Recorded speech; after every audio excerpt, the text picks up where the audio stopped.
సొంతిల్లు ఇది ప్రతి ఒక్కరి కల. ముఖ్యంగా హైదరాబాద్ నగరంలో ఓ మంచి ఇల్లు ఉండాలని ప్రతి ఒక్కరూ కోరుకోవడం సహజం.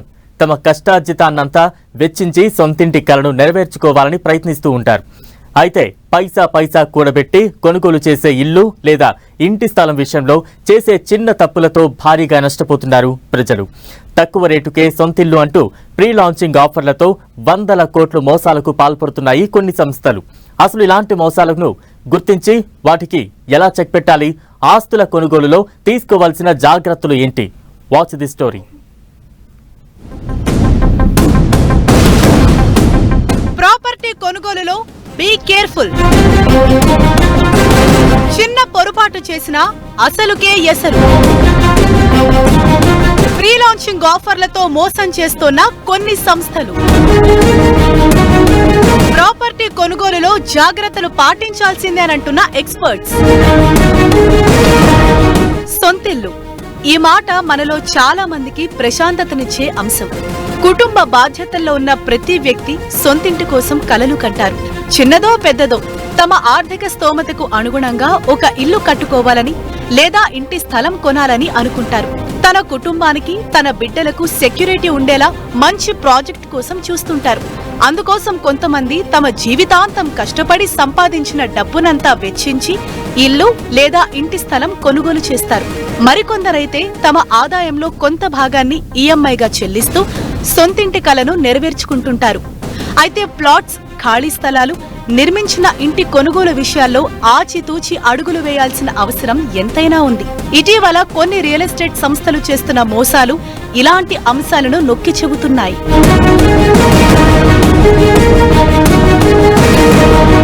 కొనుగోలుదారులను ఆకర్షించేందుకు కొన్ని రియాలిటీ సంస్థలు ఇష్టమొచ్చినట్లుగా వ్యవహరిస్తుంటాయి. నిబంధనలకు నీళ్లు వదిలి ప్రీ లాంచ్ ఆఫర్, తక్కువ ధర అంటూ ప్రకటనలు గుప్పిస్తుంటాయి. ఆయా ప్రాంతాల్లో ప్రముఖ కంపెనీలు వస్తున్నాయంటారు.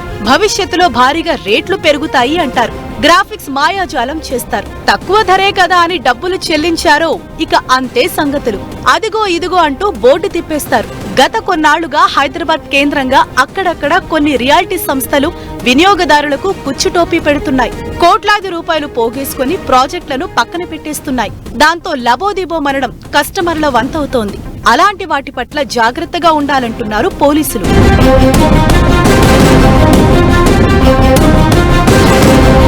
మరి ఇళ్ల కొనుగోలు సమయంలో తీసుకోవాల్సిన జాగ్రత్తలేంటి? నిర్మాణ సంస్థలు, రియల్ ఎస్టేట్ వ్యాపారులు చెబుతున్న మాటలను ఎలా కంపేర్ చేసుకోవాలి అనేది మనలో చాలా మందిని వేధిస్తున్న ప్రశ్న. ఇల్లు లేదా ప్లాట్ లేదా ప్రాపర్టీ కొనుగోలు విషయంలో పలు జాగ్రత్తలు తీసుకోవాల్సిన అవసరం ఉంది.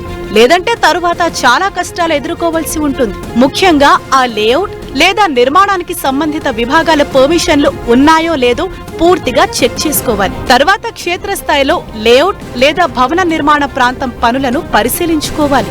నిర్మాణ సంస్థ చెబుతున్నట్లుగా ఆ ప్రాజెక్ట్ ఇన్ టైంలో పూర్తవుతుందా అనేది ఒక అంచనాకు రావాల్సి ఉంటుంది. లక్షల రూపాయలు, కోట్ల రూపాయలు వెచ్చించి ప్లాట్లు, ఇల్లు, ఆస్తులు కొనుగోలు చేస్తున్న సందర్భంలో మోసపోకుండా ఉండేందుకు తప్పనిసరిగా అన్ని అంశాలను క్షుణ్ణంగా పరిశీలన చేసుకోవాలంటున్నారు నిపుణులు.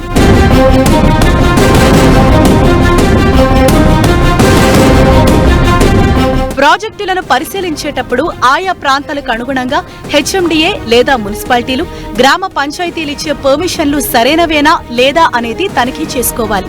అంతేకాకుండా Telangana real estate regulatory authority రెరాలో మీరు కొనాలనుకుంటున్న ప్రాజెక్ట్ రిజిస్టర్ అయిందా లేదా అనేది తప్పనిసరిగా చూసుకోవాలంటున్నారు అధికారులు.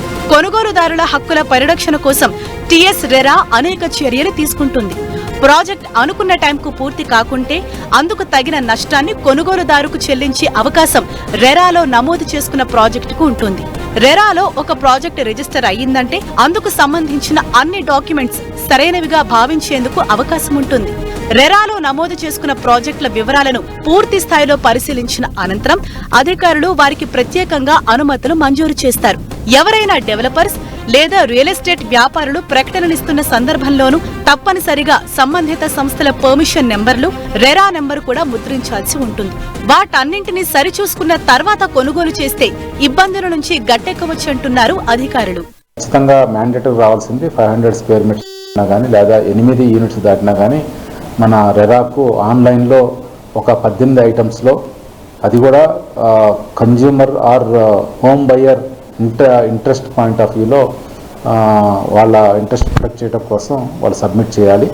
దాంట్లో ప్రధానంగా వాళ్ళ ప్లాన్ ఏంటి, దాంట్లో all items and what are the approvals and authenticated copy, original copy వాళ్ళు అప్లోడ్ చేయాలి. ఇక ల్యాండ్ టైటిల్ విషయంలోనూ ఇన్ టైంలో ప్రాజెక్టు పూర్తి చేయటంలోనూ ఈ ప్రాజెక్ట్ కోసం వసూలు చేసిన డబ్బులు ఇక్కడ ఎక్కువ శాతం ఖర్చు చేయటంలోనూ రెరాలో నమోదు చేసుకునే డెవలపర్స్ తప్పనిసరిగా నిబంధనలు పాటిస్తారు. అనుభవజ్ఞులైన లాయర్లు, చార్టెడ్ అకౌంటెంట్స్, ఆర్కిటెక్చర్స్ ఇచ్చిన పత్రాలు, లెక్కలు రెరాకు సమర్పించాల్సి ఉంటుంది. ప్రాజెక్టులో కొనుగోలుదారులకు ఇచ్చిన హామీలకు కాకుండా ఇతర మార్పులు చేర్పులు చేసేందుకు అదనపు సమయాన్ని బయర్స్ నుంచి బిల్డర్స్ తప్పనిసరిగా అనుమతి తీసుకోవాల్సి ఉంటుంది. ఇన్ టైంలో ప్రాజెక్ట్ హ్యాండ్ ఓవర్ చేయకపోయినా కొనుగోలుదారులు రెరాను ఆశ్రయించవచ్చు. దాంతో వేగంగా న్యాయం జరగటమే కాకుండా కొనుగోలుదారులు ఒప్పందాన్ని రద్దు చేసుకోవటానికి, నష్టపరిహారం పొందడానికి వీలవుతుంది. సో తప్పనిసరిగా అన్ని అనుమతులు పొందిన ప్రాజెక్టులు, రెరాలో నమోదు చేసుకున్న ప్రాజెక్టులో ప్రాపర్టీలు కొనుగోలు చేస్తే ఇబ్బందులు ఉండవంటున్నారు అధికారులు. ఈ మా real estate regulatory authority establish అయినాక ఎట్టి పరిస్థితుల్లో వారానికి 2 సార్లు మేము మీటింగ్స్ కండక్ట్ చేసి 10 రోజుల్లోనే, యాక్ట్ ప్రకారం 1 మంత్ ఇవ్వాలి, 10 రోజుల్లోనే ఇవ్వడం జరుగుతుంది. అట్లా స్పీడ్ పెరిగింది కనుక కంప్లైంట్స్ కూడా పెరిగింది. That is the first point. Second point, RERA establish అయినాక ఎవరెవరైతే నెంబర్ లేకుండా వాళ్ళు అడ్వర్టైజ్ చేస్తారో వాళ్ళ మీద పెనాల్టీస్ వేయడం జరిగింది. గత కొన్నేళ్లుగా గ్రేటర్ హైదరాబాద్ పరిధిలో వివిధ రూపాల్లో ప్రకటనలిస్తున్న కొన్ని రియల్ ఎస్టేట్ సంస్థలు కొనుగోలుదారులను అడ్డంగా మోసం చేస్తున్నాయి. దీంతో ప్రాపర్టీ కొనుగోలులో ప్రజలు చాలా జాగ్రత్తగా ఉండాల్సిందేనంటున్నారు ఎక్స్పర్ట్స్. లేకుంటే ఎంతో శ్రమ కోర్చి పైసా కూడగట్టి సంపాదించుకున్నదంతా నష్టపోవలసి వస్తుందని ఎక్స్పర్ట్స్ హెచ్చరిస్తున్నారు.